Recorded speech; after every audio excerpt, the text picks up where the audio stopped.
Leo tunazungumzia teknolojia, tunazungumzia artificial intelligence, AI. Ipo changamoto.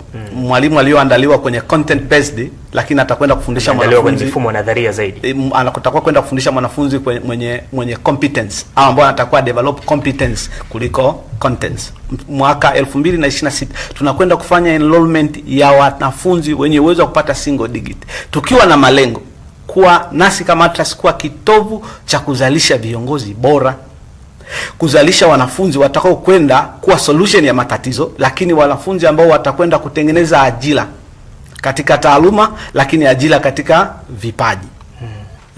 Lakini pia ni lazima serikali ihakikishe inalinda hii mitandao ya kijamii ambayo tunaona huku wabunifu, watu wa creativity, vijana wetu walio wengi wanajiajiri huko, TikTok, Instagram, na wengineo ambao wanajiajiri huko. Ubunifu wao umeonekana huko, na kutoka huko wanapata chochote, na yule mmoja akipata chochote unakuta ile ajira yake ile ndio tumesema ina tabia ya kuzalisha ajira nyingine zaidi. Nikushukuru Mwalimu Godlison Mlimu.